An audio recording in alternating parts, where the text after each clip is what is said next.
Joseph Stalin. Joseph Stalin spent nearly 3 decades making sure that everyone around him lived in terror of what he might do next. In the end, that same atmosphere of fear may have contributed directly to his death. On the night of March 1st, 1953, Stalin hosted a late dinner at his dacha outside Moscow, drinking with the small group of senior officials who formed his inner circle. He retired alone in the early hours of the morning. By midday, his staff had heard nothing from him. This was unusual. Stalin was not someone who slept late or stayed quiet, but the guards and household workers stationed at the dacha were too frightened to check on him without being summoned. The culture of terror he had spent decades building meant that the people closest to him physically were paralyzed by the thought of what might happen to them if they walked through his door uninvited. By the time someone finally looked inside that evening, Stalin was on the floor, unable to move, having suffered a severe stroke at some point during the night. He had been lying there for the better part of a day. Doctors were called, but the damage was irreversible. He lingered for 4 days, unable to speak, his body deteriorating steadily while his closest political associates gathered nearby and debated the country's future. Some historians have argued that the delay in getting him help was not entirely accidental. Whether that is true or not, he died on March 5, 1953. Public mourning across the Soviet Union was enormous, and in some places the crowd crush at his funeral killed hundreds of people. Privately, the relief was widespread. The man who had signed the death warrants of hundreds of thousands of people engineered famines and filled a network of labor camps across Siberia with millions of prisoners died in his own bed on his own schedule, which struck many who survived his rule as a profound injustice. Benito Mussolini. Benito Mussolini spent his final hours in disguise, hiding in the back of a German military convoy, hoping no one would recognize him. The man who had spent 2 decades thundering about Italian greatness from palace balconies was caught at a checkpoint near Lake Como on April 27, 1945, wearing a German coat and trying to slip across the border into Switzerland. Communist partisans pulled him from the convoy along with his mistress, Clara Petacci. They held the pair overnight, and the following day, a partisan commander arrived with orders to carry out an execution. Mussolini and Petacci were shot outside a villa gate in the small village of Giulino di Mezzegra on April 28th. Their bodies were then transported to Milan and dumped in Piazzale Loreto, the same location where Mussolini's regime had publicly displayed the corpses of 15 executed partisans months earlier. The crowd that gathered was not gentle. The bodies were kicked, spat on, and shot again. They were eventually strung upside down from the roof of a petrol station, where they hung in front of a jeering crowd for hours. It was a brutal and degrading end, but the symbolism was not lost on anyone. The man who had allied himself with Hitler, dragged Italy into a catastrophic war, and ruled through violence and intimidation died in a ditch and was put on display like a trophy.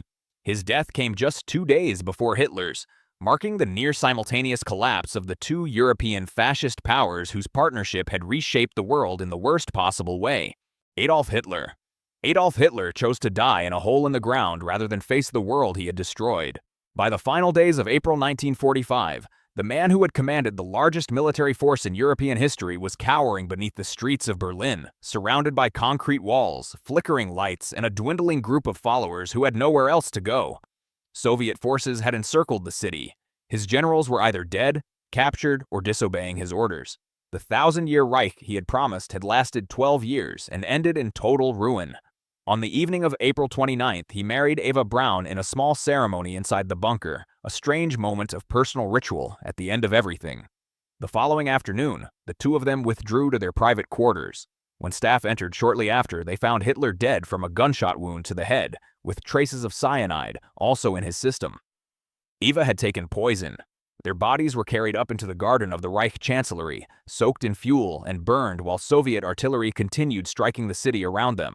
The man responsible for the Holocaust, for a war that killed over 70 million people, and for the systematic destruction of entire civilizations across Europe, managed to avoid every form of accountability available to him. Germany formally surrendered within a week. The conspiracy theories about whether he truly died that day began almost immediately and have never entirely gone away, which says something about how difficult it is for the human mind to accept that history's greatest monster went out so quietly. Kim Jong-il. Kim Jong-il ruled North Korea for 17 years and was never once held accountable for what happened inside his country during that time. He maintained power through a personality cult so aggressively constructed that state propaganda attributed almost supernatural qualities to him. claiming he had never needed to use a bathroom and that his birth on a sacred mountain had been announced by a double rainbow. The reality was considerably less divine. Under his leadership, a famine in the 1990s killed between several 100,000 and several million North Koreans. Estimates vary enormously because the regime prevented any independent investigation. Prison camps holding political prisoners and their families continued operating throughout his rule, and executions, torture, and forced disappearances were routine tools of governance. On December 17, 2011, Kim Jong-il suffered a heart attack while traveling by train and died at the age of 69. North Korean state media waited 2 full days before announcing his death, describing him as having passed away from great mental and physical strain while dedicating himself to the people.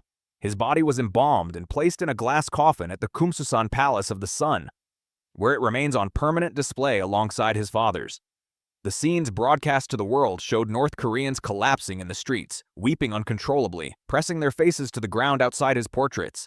Whether those displays of grief were genuine or driven by the very real fear of what might happen to those who did not appear sufficiently devastated, only those people know. What is certain is that he died peacefully, surrounded by the apparatus of a state built entirely around protecting him, and that not one of the people who suffered under his rule ever got the chance to face him in a courtroom. Nicolae Ceaușescu. Nicolae and Elena Ceaușescu were tried, convicted, and shot by a firing squad on Christmas Day 1989, and Romanian television broadcast the footage that same evening. The speed of the whole thing, from arrest to execution in 72 hours, reflected just how quickly the country's communist regime had collapsed under the weight of the anti-government uprising that had swept through Romania that December. On December 22nd, the couple attempted to flee Bucharest by helicopter as the protests made the capital impossible to hold. They were captured within hours and taken to a military base in Târgoviște. 3 days later, they were brought before a hastily convened military tribunal that lasted approximately 1 hour. The charges included genocide and the embezzlement of state funds. Elena interrupted proceedings repeatedly to insist the trial had no legal standing. The verdict had effectively been determined before anyone sat down. Both were found guilty and sentenced to death. They were led outside almost immediately after the verdict and stood against a courtyard wall. The firing squad opened fire and both died within seconds, their bodies hit by over 100 rounds between them. The footage was shown on Romanian state television that same night, partly to confirm to the population that it was truly over. Nicolae Ceaușescu had ruled Romania for over 2 decades, during which his economic policies reduced ordinary Romanians to severe poverty, while he and Elena lived in palaces and accumulated extraordinary personal wealth. The fact that his end came so suddenly, at the hands of his own military, after decades of apparently unshakable control, sent a message across Eastern Europe that no amount of repression guarantees permanence. Rafael Trujillo. Rafael Trujillo ran the Dominican Republic as his private possession for 31 years, amassing personal wealth while ordering the torture, murder, and disappearance of anyone who inconvenienced him.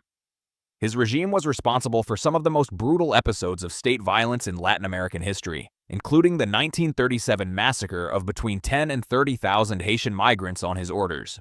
By 1961, a group of Dominican conspirators, several of them military officers who had previously been loyal to him, had decided he needed to be removed. They received quiet encouragement and some material support from the CIA, which had concluded that Trujillo had become more of a liability than an asset in the region. On the night of May 30th, 1961, the 69-year-old dictator was being driven along a highway outside Santo Domingo when the conspirators intercepted his vehicle. His car was struck by gunfire from multiple directions. Accounts differ on the precise sequence of events, but Trujillo was shot several times and died at the scene. His body was bundled into one of the conspirators' vehicles while the group tried to figure out what to do next. In the hours and days that followed, the plan began to unravel. Several of the conspirators were captured and executed by regime loyalists. Others escaped. Trujillo's son attempted to hold the family's grip on power, but ultimately failed. For a man who had governed through fear and violence for 3 decades, the manner of his death, shot in the dark on the side of a road, was in many ways a precise reflection of how he had treated others throughout his rule. Muammar Gaddafi. Muammar Gaddafi ruled Libya for 42 years and died in a drainage pipe.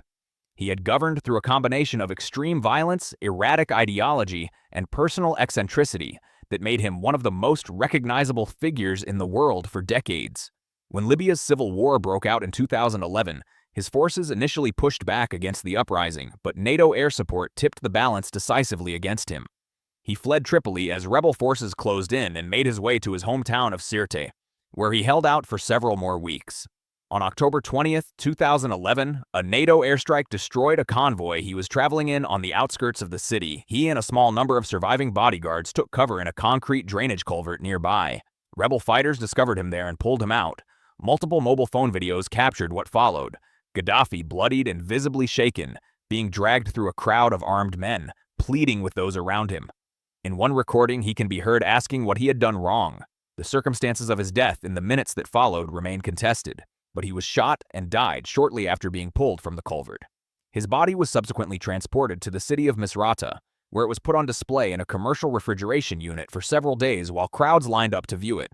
He was eventually buried in an unmarked location in the desert.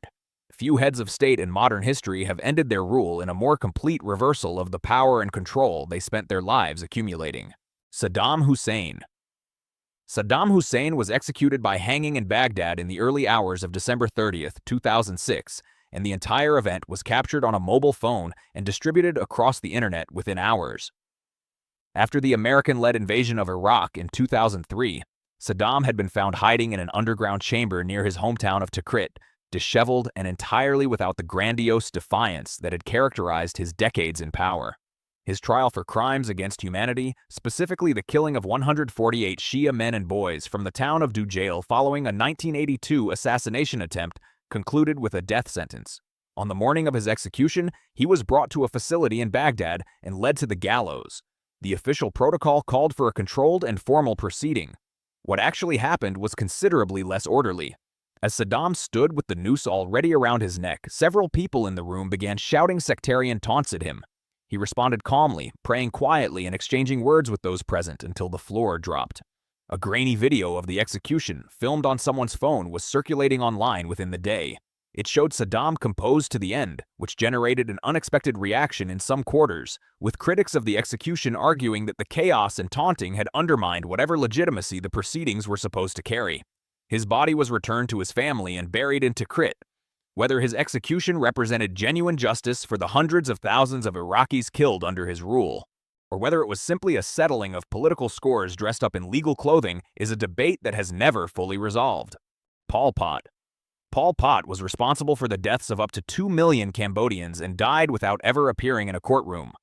After the Vietnamese military removed the Khmer Rouge from power in 1979, he retreated to jungle territory along the Thai border and continued leading the movement as a guerrilla force for nearly 20 more years.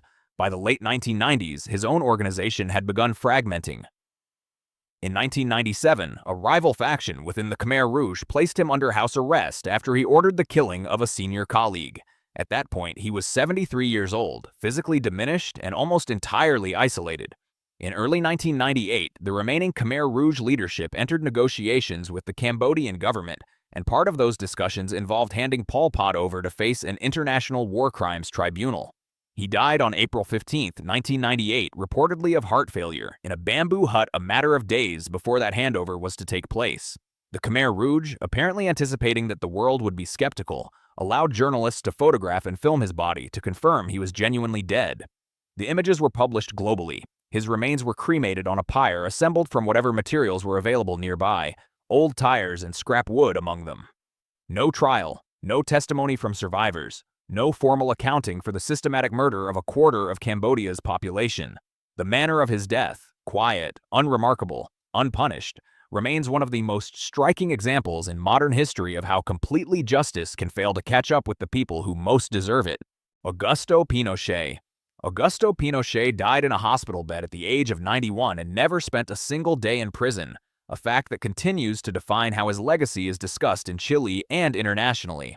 He seized power in September 1973 through a military coup that overthrew the elected government of Salvador Allende, and over the following 17 years, his regime was responsible for the torture of tens of thousands of people and the killing or forced disappearance of several thousand more.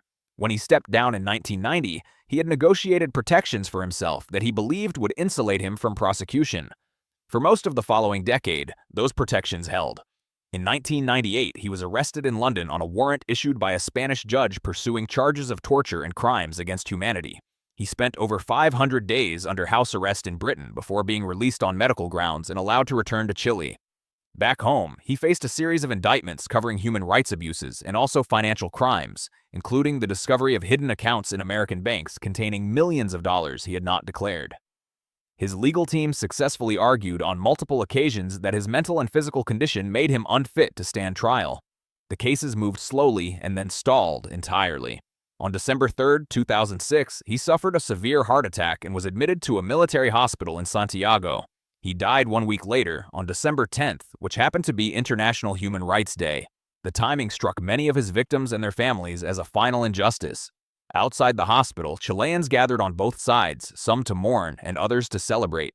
He left behind a country still deeply divided about what he represented and an unresolved legal and moral reckoning that his death closed without answering.